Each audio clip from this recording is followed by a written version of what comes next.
Hello and welcome again to City Focus TV. I'm Eric Palmer. Today we are in front of Monterey's historic Colton Hall. The City of Monterey recently unveiled some newly purchased documents dating back to the Constitutional Convention, held here over 160 years ago.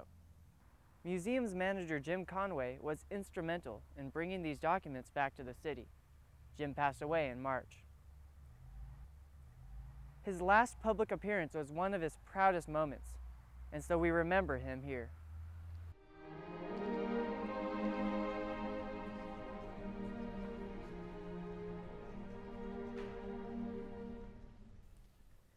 One of the most beautiful and significant buildings on the peninsula is Monterey's historic Colton Hall. It was built in the 1840s, and over the years, it has housed Monterey's City Hall, a public school, the county courthouse, the sheriff's office, and city police headquarters.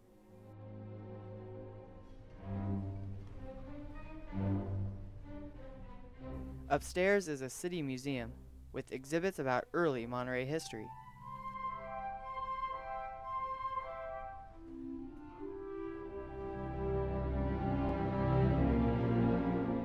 This year, our Museum and Cultural Arts Division added a new and important artifact to the museum's collection. We were invited to the unveiling to celebrate this exciting find. Well, welcome to Colton Hall, everyone. It's a beautiful day here in Monterey, and I appreciate the fact that you are here celebrating this very important event, this occasion in the city of Monterey on this President's Day holiday, where we have several members of our staff who are taking time out of their holiday to be here on this very important day. Today, as has been noted, we are adding two very important documents that are original to our 1849 Constitutional Convention that was held in this very building in which you sit. Now, last October, Jim Conway did go to inspect those documents, and he was asked to authenticate them. And he went to that national auction house and did just that, looking at those documents back in 1849 when they were produced. Once seeing the documents, Jim knew we had to have those documents here where they rightly belong, here in Monterey, the home of those documents. And because of his good work and the work of others, those documents will remain here for generations to come. So with the approval of Colton Hall and the Cultural Arts Commission and the successful bid of the documents, we have those documents here to unveil for your viewing today. You know, sometimes it's better to be serendipitous than lucky. And this just kind of fell in our lap, and it was obvious of what we needed to do. You know, we don't do anything in here in this building without a little bit of a teamwork. Chalet puts all this together and ties it all together. She's the one that did the concert. She's the one that did the art show, and she kind of puts it all together and holds it together. You know, and we wouldn't do anything without Claire, who makes sure that we put it in the right accounting number. Been known to miss those a few times. So Claire, who helps us keep, she's kind of like the glue that holds us all together. And our artifact specialist hiding back there in the corner, who you never see, but understands the importance of stewardship, and has taught us the importance of stewardship. Last but not least are our interpreters. Jeff, who I think I see shining back there, and Donna over here. And they are the ones who, when somebody walks through the door, they are the city. They represent the city. They're the ones who say, "Welcome to Colton Hall," and they explain the history to them. And they say the new mantra now is, as soon as someone walks in the door, they say, "Thank goodness you're open." And thank the city council for that, because that was foresight on the city council and the commission.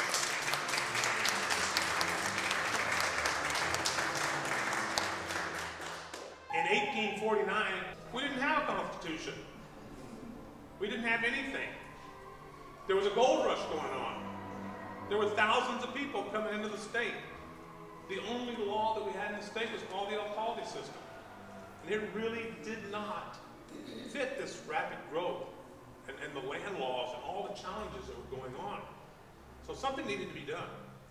They sent a general out here to replace Mason. And the general was a guy named Bennett Riley. And General Bennett Riley took it upon himself to call for a convention. Now this was actually a pretty gutsy move because he had no authority to do this. But he knew something had to be done. So he called for a convention to be held here in Monterey. He chose Monterey, I believe, for several reasons. First of all, it's because it's where his headquarters were. That way he didn't have to travel.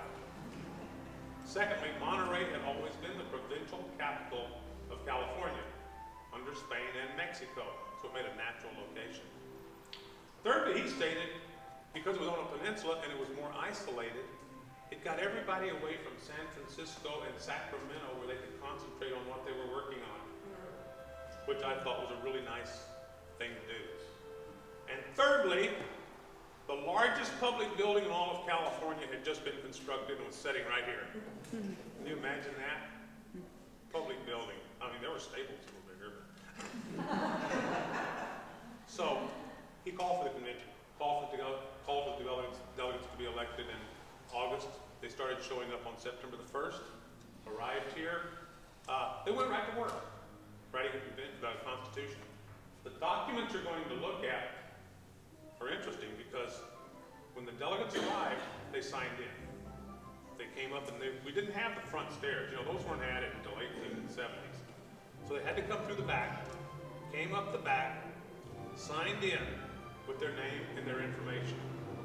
Gives us a really good snapshot of what they were doing here.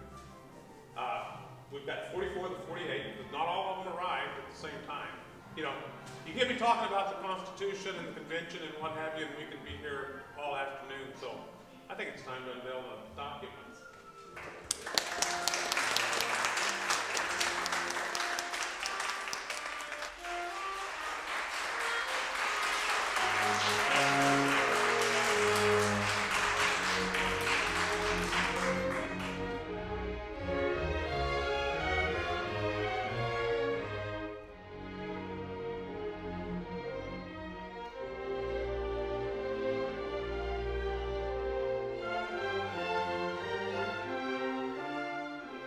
The City of Monterey is proud to welcome back these important documents that were drafted right here in Colton Hall. Residents and visitors can look over the museum's collection and recognize the city's significance to state and national history.